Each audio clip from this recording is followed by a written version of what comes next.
Hi everyone, and welcome back to day 17 of Christmas in September at Stamp with Anna. And today is the second day of the Christmas Pines cards. Christmas Pines is a great little set. It has all kinds of pine cones and fern type leaves. And it has a coordinating die set. That's on my desk somewhere here. There it is. It has a bunch of different dies. You can cut out these intricate ferns and the pine cones. I would suggest you have a precision plate for that. And what's it called? The brush. The die cut brush that you can use to take the little pieces out. So what I used for this, for paper, is a piece of crumb cake, which is 5.5 by 8.5 scored at 4 1/4. A piece of real red, which is 5 3/8 by 4 1/8, and we're going to use the inside of this. And then this designer series paper is from an old set from a couple years ago called Nordic Noel. And I thought it was cute because it has these little little nuts in it. So I thought it worked perfectly with this. So I decided to use that. For ribbon, I'm using this burlap ribbon. And I'm also using some woven red ribbon, is this right here. And I'm using the stitched shapes framelit for the square and the layering squares for the for embossing. And for the embossing, I'm using Versamark ink and clear embossing powder. And this is garden green because that's what color is here. So let's get started. The first thing we're going to do, I'm going to bring in my paper cutter, and I'm going to cut out a large square from my real red because I need that to make my stitched square on. And since this is just going to be a tiny little border, I'm going to pop out the center of it so that I don't have to waste a piece. So this is the mat for my designer series paper. So I'm going to attach my designer series paper.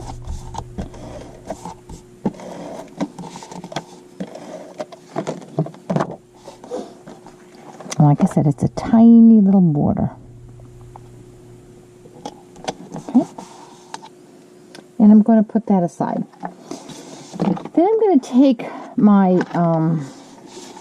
burlap, and I'm going to cut a piece that's a little longer than my card. Now I want to make this little nice fold here, and I could simply do this, and then with a piece of embroidery floss, just tie a knot. If that doesn't work for you, you can certainly stitch this together first and then tie your knot. But I found that this was sufficient for what I wanted. And you can't see this embroidery floss after you attach it. So I'm going to trim this nice and close to the knot. And now I'm going to attach this right about here. So I'm going to flip it over, and with some snail, excuse me, I have fast fuse because this is a thick little ribbon. I'm going to bring this down like this.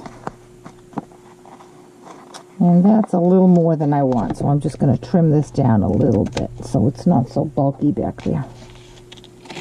Now, I could take this and fast fuse it down to my card, but because the burlap is so thick, I chose to do it with dimensionals.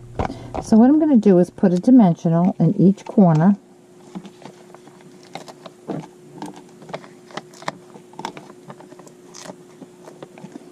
And then I'm going to put one on each side of the long side. And take these off.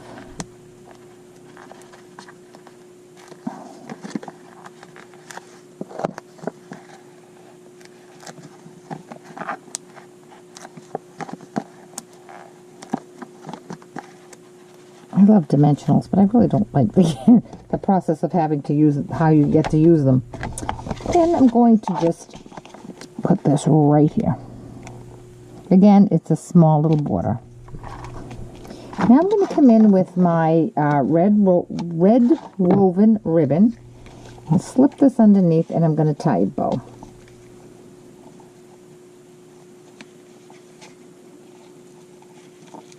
You could leave it as a knot if you liked, but I thought I would like a bow for mine.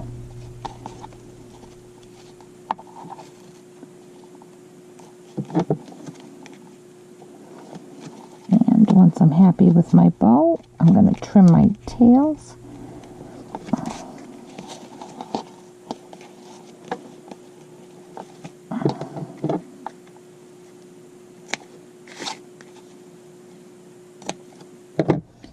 Now I want to keep this down a little bit, so what I'm going to do is with my pierce tool, I'm going to take a glue dot and I'm going to just place it behind that and push that down because I don't want that to have to be lifting. Okay, so we're already almost done. Now that little piece that we cut out of the real red, remember that? I'm going to take my stitched shape square and I'm going to die cut that out. Then on a piece of scrap crumb cake, I'm going to cut out a square that is smaller than this one. So I'm going to go run these through the Big Shot. I'll be right back. Okay, I'm back with my two pieces, and now I want to emboss my greeting. And I have the stamp that says Tidings of Comfort and Joy. And so I'm going to ink that up with my Versamark. And I'm going to bring it up the top a little because I want some room for my my pine cones. Press that down. Then I'm going to bring in a piece of scrap paper and sprinkle on my clear embossing powder.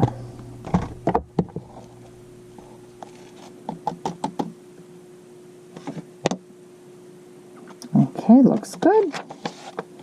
And now I'm going to emboss that as soon as I recap my jar so that I don't spill it.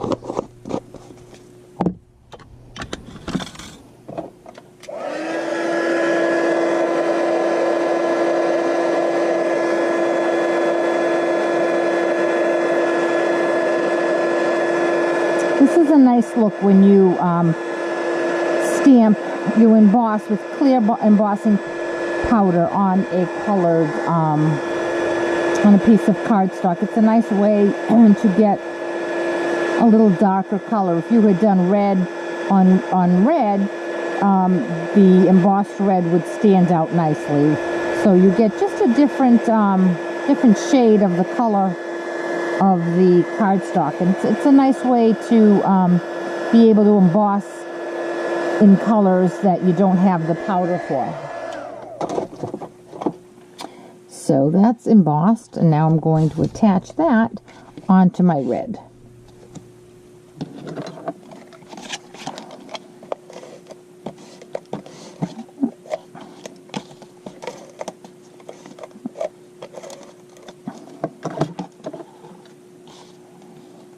And that has a small little border on it as well.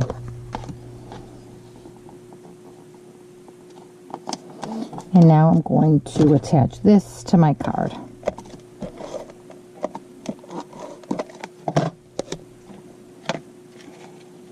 I mean, you could leave it just like that if you wanted. I think it's very pretty. But since I'm using the Christmas pine set, I'm going to keep going. So now I have these two framelits. This is the outline of the pine cone, and this is the inside. So I'm going to cut two of these. For the background, I'm going to use crumb cake. And for the pine cone itself, I'm going to use some soft suede. And then I have this one here that is a little leaf, and I'm going to cut that one out using some garden green. So I'm going to go over to the Big Shot and I'll be right back. Okay, I'm back with all of my pieces, and I have one of my pine cones here that's still in the die, and with my foam pad in this brush, I'm just going to rub that along. And then when I come in with my pierce tool, this is just going to pop right out. There are very few that need to be poked out.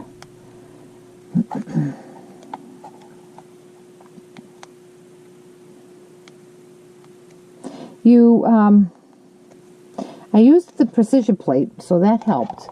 And to attach these, I'm going to just use my fine tip glue. I tried to use that sticky back that makes, what's it called? The adhesive sheets. But I found that these are so small that the adhesive was getting stuck in the little grooves of the pine cone, and I didn't want to get that in there and have to be fussing with it. So I decided to just do this. It's easy enough. And I'm going to place that right there. I got a little bit of leeway here when I press it before it actually sticks. So now I'm going to turn this one over and do the same thing all along the edges. And this silicone pad is great because once the glue gets stuck on it, it peels right off. Of course, I haven't cleaned mine, but it does peel right off.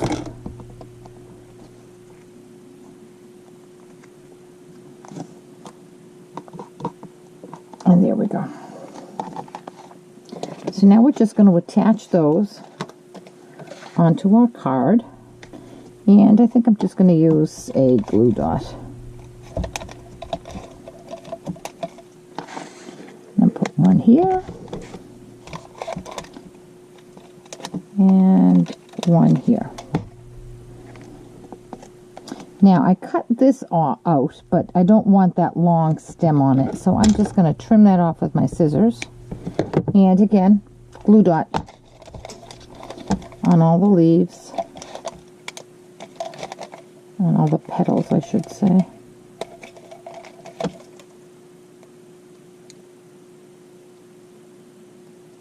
And a tiny bit of glue from my fine tip, and we are good to go. And it does overlap the little squiggle that's on the stamp set, but I don't mind that. I could have pushed it up a little higher, but I like it. So there we go, day 16 of Christmas in September with this nice outdoorsy pine cone Christmas card. So I hope you like this, and I hope you come back tomorrow for another day. It'll be the last day with the Christmas pines.